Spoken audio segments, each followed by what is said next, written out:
If you want to fix this problem on Facebook, the first click settings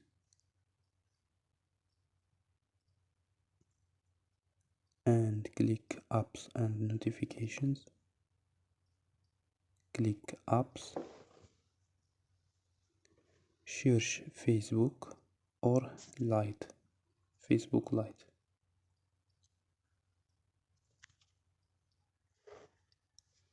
And click storage. Don't forget the Facebook code and click manage space.